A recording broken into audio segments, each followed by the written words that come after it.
There has been a long debated argument between parents and on how kids should be disciplined, and for a while the answer has been unclear. For the past centuries, corporal punishment has been a common practice, and hitting your kids is okay. However, as our society has evolved, so has our view on corporal punishment.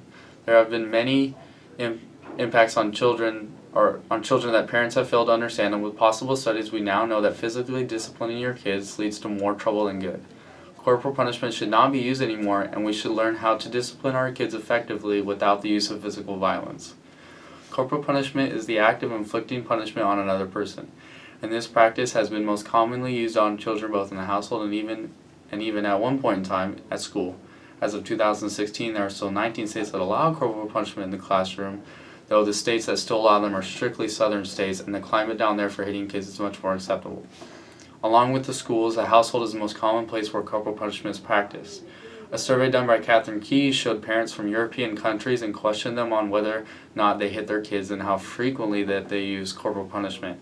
The results led to show that many people from different socio-economic backgrounds use frequent corporal punishment in the household, but the one major distinction was the parents who are employed versus parents where one or both were unemployed. 77% of parents that were both employed hit their children, and the gap jumps when either one or both is unemployed. These statistics show the relevancy of corporal punishment and that a discussion about the effects that it has on children and the results are not favorable.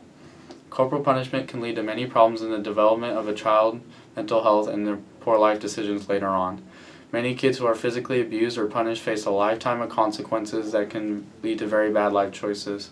As a society, we need to protect our kids and learn to raise them in an environment that is beneficial for growth and creativity.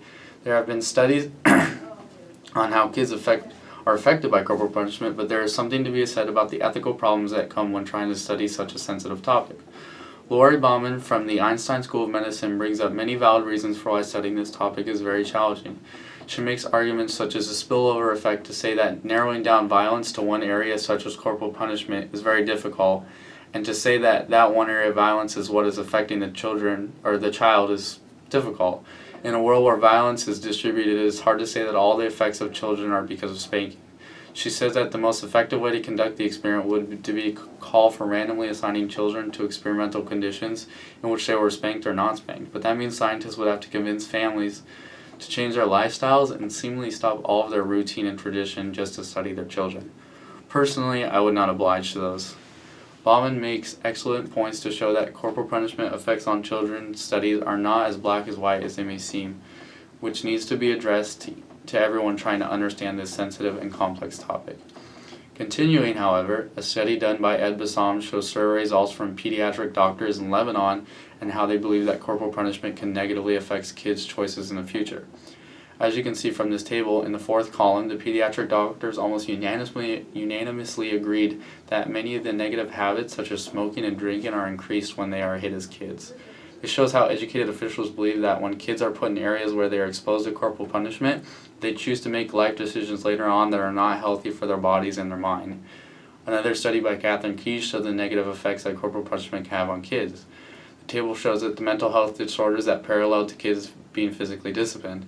As you can see on the left side, the percentages are much higher than on the right, meaning that the physical punishment takes a lot of toll on kids on their mental health.